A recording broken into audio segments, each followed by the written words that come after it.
Muy buenos días, tardes o noches. Mi nombre es Deñar Andrés Uque, estudiante de la licenciatura en Educación Física de la Universidad Surcolombiana, sede de La Plata, con código 2024 1219 378. Mi nombre es Nolber Ramírez con código 2024-1219-930. El día de hoy vamos a abordar un tema importante y es el tema de las reformas educativas en Colombia del siglo XIX y del siglo XX. Para abordar este tema se hace necesario conocer lo siguiente. Al culminar el proceso de independencia de 1819, los líderes de la emancipación emprendieron reformas en los órdenes legales, económicos, sociales y políticos. Obviamente para la naciente nación en cultura política occidental. En este sentido, Sarmiento, un autor, sostiene que entre las reformas primordiales se encontraba la educación, enmarcada por los propósitos modulares, forma una élite profesional para la dirección de la República, brindar la instrucción primaria a los súbditos, casi todos sumidos en el analfabetismo. Entonces las escuelas, los colegios, las universidades integraban el conjunto institucional adoptado para la construcción del sistema de instrucción pública, ¿sí? Entonces, entre 1819 y 1810, que en arraigo aún del sistema educativo de la colonia, la educación profesional pues se centró, ¿no? Entonces, en las élites y en la instrucción primaria, en medio de los debates municipales, sufrió las consecuencias de la ineptitud administrativa.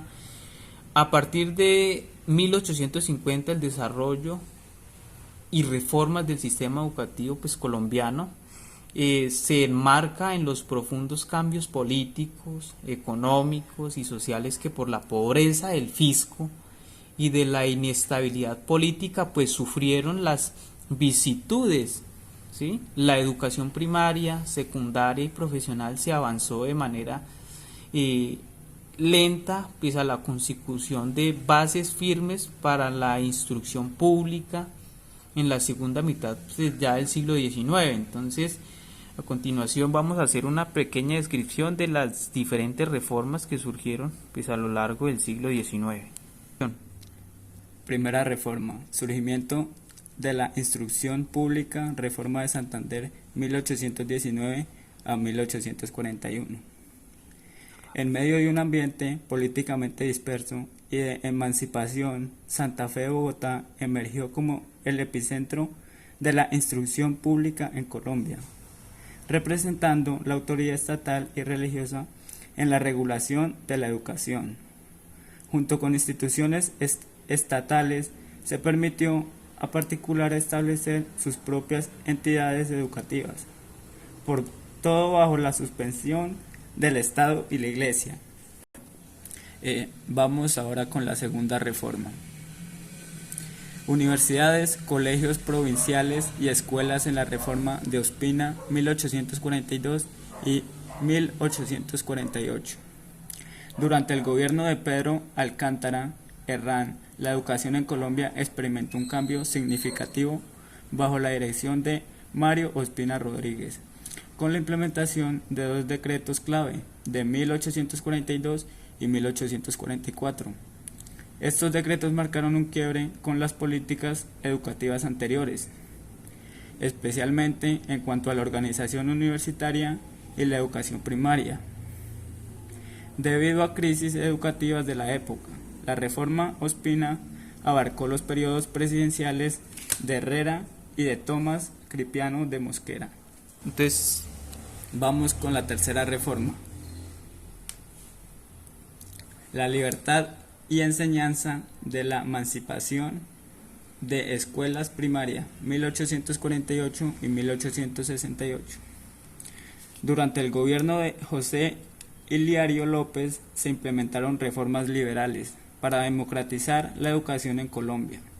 La Ley de Libertad de Enseñanza de 1850 permitió a los colegios provinciales y privados otorgar grados académicos equiparables a todos los de las universidades. Esta ley no solo abolió el monopolio de las universidades en la educación, sino que también fomentó la competencia y la diversificación de instituciones educativas privadas. A continuación, la cuarta reforma. La reforma instruccionalista de gobierno radical, 1868 a 1886. La reforma instruccionalista de 1870, liderada por los radicales, buscaba democratizar la educación en Colombia, estableciendo la instrucción primaria obligatoria, gratuita y laica, aunque considerada la edad de oro educativa. Fue devorada en 1888. Su objetivo era universalizar la educación para niños y niñas de 5 a 15 años, dignificar la profesión docente y organizar la formación de maestros. Vamos con la quinta reforma. La reforma de Núñez, 1898-1902. El Plan Núñez, también llamado como la Generación, fue impulsado por Rafael Núñez, presidente de Colombia en la década 1880 y 1890. Se centró en la centralización del sistema educativo, dando al gobierno control sobre la educación, y promovió la decatolización del sistema educativo, consolidando la influencia de la Iglesia Católica en la educación mediante la Institución de 1886 y en el Concordio de 1887 buscaba unificar el control de educación bajo el gobierno y la Iglesia Católica. Y por último, del siglo XIX, la sexta reforma.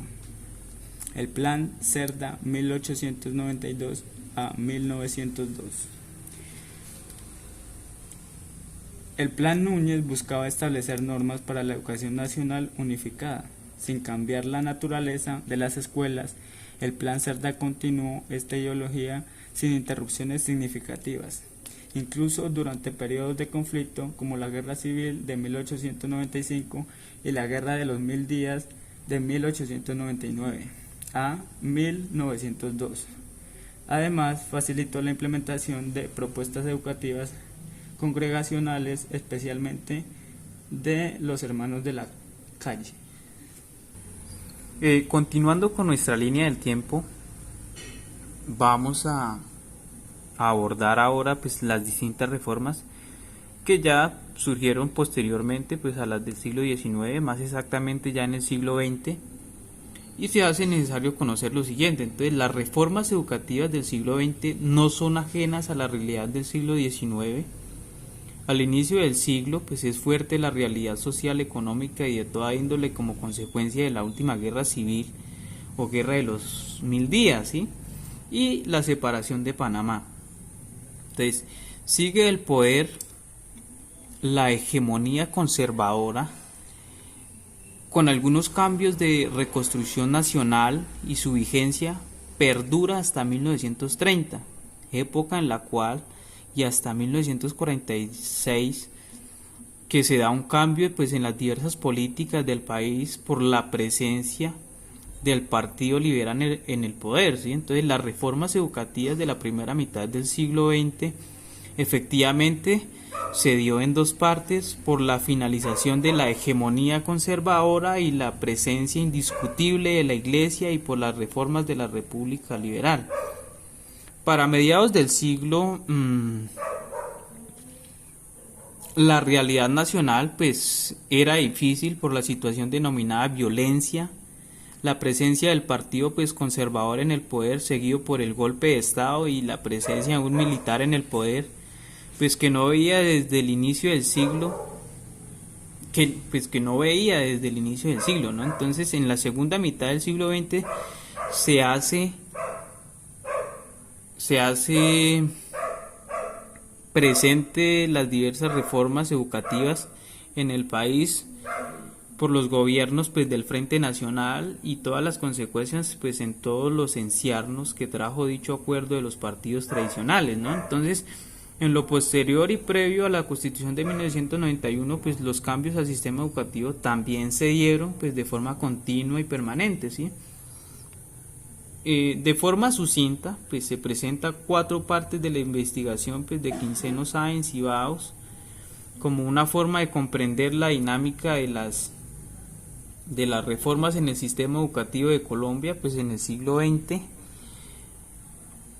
La última parte del estudio pues presenta como el siguiente apartado de la disertación, ¿sí? Entonces vamos a empezar a hablar de las reformas ya del siglo XX como tal. Entonces tenemos que la primera reforma en el siglo XX se denominó Instrucción Pública, Estado, Iglesia Católica y Ciencias Humanas. Entonces, ¿qué es eso? Se preguntarán algunos. Entonces, voy a describirla brevemente. En tiempos de desmoralización nacional, pues por la reciente guerra civil o guerra de los 1000 días y la separación de Panamá, el gobierno de José Manuel Marroquín ayudó a establecer un modelo de instrucción y de escuela al expedir pues la ley 39 de 1903 y el decreto reglamentario de 1904, el cual estableció otras ayudas, medios e instrumentos para que el control de la iglesia pues fuera total, es decir, la iglesia, el clero, el partido conservador y educadores católicos pues aprovechan ese soporte legal y esa estrategia obviamente para lograr consolidar una instrucción pública con un espíritu católico y una escuela cristiana, ¿sí? Y así avanzó en su implementación durante la hegemonía pues del partido conservador.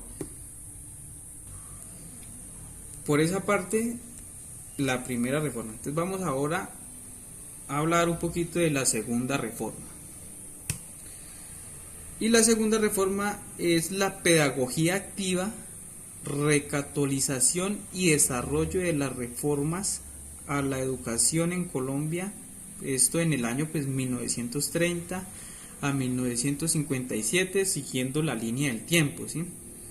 Entonces, esta reforma pues la descripción es que en el orden social, la moralización de la población y el progreso económico como los principales fines sociales de la educación pública, pues se convirtieron en las líneas de fuera, ¿sí? Que después dispusieron los diversos elementos del sistema entre 1930 y 1957. Cabe resaltar que pues en este periodo pues se presentó un conjunto de vertiginosas transformaciones sociales en el país que señalaron pues obviamente el contexto de lo posible y de lo deseable del reformismo pues educativo, ¿no? Entonces las reformas de la educación pública durante la República Liberal entre 1930 y 1946, que se caracterizó por intensos debates sobre la educación pública, por la experimentación pedagógica, por las reformas legales orientadas a la apropiación selectiva en el país de las prácticas de la pedagogía activa, ¿sí? Entonces, la reforma de la educación pública entre 1946 y 1956, a finales de 1957, se dio en 2 partes, importante conocer esto, ¿sí? Entonces, una primera parte del discurso del desarrollo y la recatolización de la educación pública en 1946 y 1953, y la segunda parte fue el populismo y la internacionalización y tolerancia partidista de 1953 a 1957, más o menos sucede la segunda fase de esta segunda reforma. Ahora vamos a hablar de la tercera reforma. Entonces, la tercera reforma es las políticas educativas en Colombia el año 1957 de 1990. Entonces, en la educación primaria y secundaria pues puede caracterizarse como un movimiento de profundización espacial de la planificación técnica de la educación. La profundización espacial de la planificación técnica de la educación hasta mediados de la década de los 90 pasó de la articulación conceptual de la educación a las estrategias de desarrollo de la sociedad, a la planificación global de planes de estudio y las estrategias de incremento de la cobertura y eficiencia de la educación. Y de allí a la planificación de la enseñanza del maestro y la actividad escolar del estudiante. ¿Sí? Entonces en 1958 pues se creó el Comité Asesor del Ministerio de Educación Nacional. Entre 1957 y 1964 la educación primaria, de acuerdo con el compromiso asumido en el cuarto Conferencia General de las Naciones Unidas en 1969, se estableció la enseñanza media diversificada. En 1963 se reformó la educación normalista. En la década de los 60 pues el SENA, la ACPO y el Fondo de Capacitación Popular se inscribe dentro de la noción de educación fundamental. Ojo, importantísimo tener en cuenta esos parámetros. Entonces la educación rural e indígena y el programa de la Escuela Nueva, inspirado en la UNESCO e implementado desde 1975. Tenemos la cuarta reforma que sucedió en el siglo XX y es la siguiente. Entonces hablamos de reivindicaciones del magisterio y el movimiento pedagógico. Entonces el movimiento sindical de los educadores irrumpió pues en el escenario de las luchas sociales en 1959 con el primer paro realizado en Bogotá en el año 1959. En 1962 la Federación Colombiana de Educadores, FECODE, obtuvo su personería jurídica y se consolidó a nivel nacional en 1966 con el primer paro nacional de maestros. En los años 70 las luchas del magisterio tuvieron como uno de sus objetivos pues, centrales la expedición del estudio docente, que se logró en 1979 por medio del decreto 2277 bajo el gobierno de Julio César Turbay, que dejaba a través las políticas que venían desde el gobierno de Laureano Gómez en la década de los 50, ¿sí? Entonces no es posible entender el desarrollo de las políticas educativas en la década de los 80 sin reconocer el papel jugado por el movimiento pedagógico pues impulsado inicialmente por FECODE, ¿sí? Entonces, tras el triunfo en su congreso de 1982 del sector de maestros que buscaban pues incidir en la educación pública y el quehacer intelectual y pedagógico del maestro, ¿sí? Entonces eso es como la descripción de la cuarta reforma. Luego más adelante, por allá en el siglo XX,